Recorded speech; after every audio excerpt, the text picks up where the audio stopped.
the Kumasi mission covers 3/4 of the whole country of Ghana, even though there's 4 missions.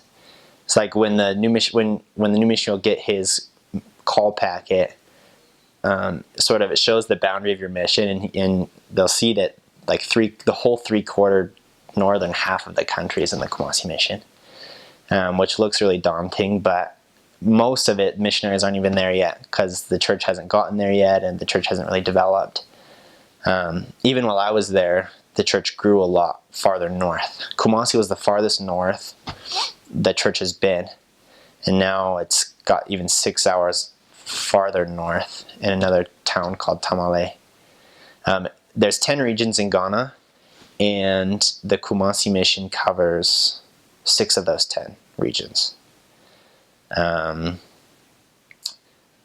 guess historically, most people in the Kumasi mission, at least in the region that Kumasi's in, is called the Ashanti region, and they speak a local dialect. It's called Twi, Twi, but it's pronounced Chi.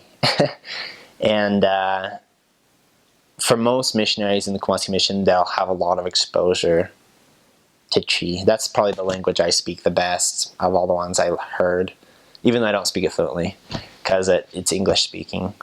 But the Ashanti region is part of the old Ashanti kingdom, which actually still exists. There's an Ashanti king, and there's chiefs and all those things. So Ghana's really interesting. Politically, it has 2 separate governments in a way. It has the republic, or like the democratic government. So they have a president and they have a parliament and things like that where people vote for them. But traditionally, they also have chiefs and kings, depending on what tribe you're from. And they have a lot of autonomy amongst themselves.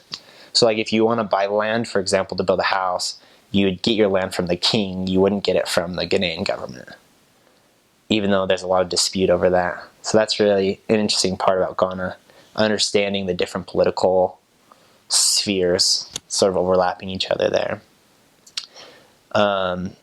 The Kumasi mission is probably one of the most diverse missions in Ghana, because it includes the northern regions.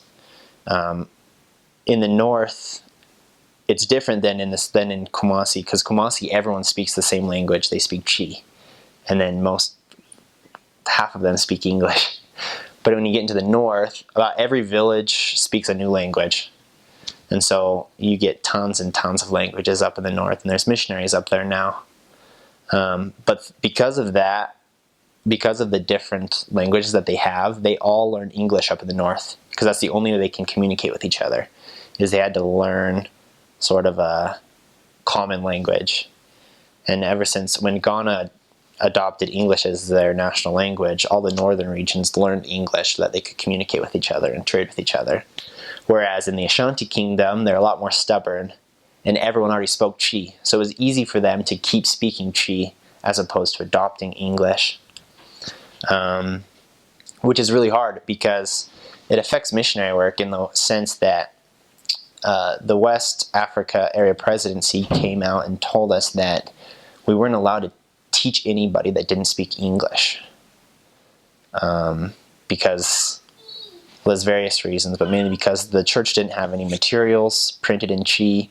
So if you teach and baptize someone who doesn't speak English, they can't read their scriptures, they can't understand the sacrament prayers and all those things. And so the area presidency told us that for now we can only teach English speakers, which is really difficult because they were so stuck on to their language, a lot of people didn't speak English. And it's really difficult as a missionary to find someone, and they're so sweet and they're kind and they want to hear what you have to say, but just because they didn't speak English, we weren't allowed to teach them, which was a big problem. But there were some areas in the north. Unfortunately, I never served up in the northern regions. I served my whole mission in the Ashanti region. But in the northern, it's a lot easier to find people speaking English because they're more used to it, because they have to use it with each other. So that's a big thing to know about the Kumasi mission.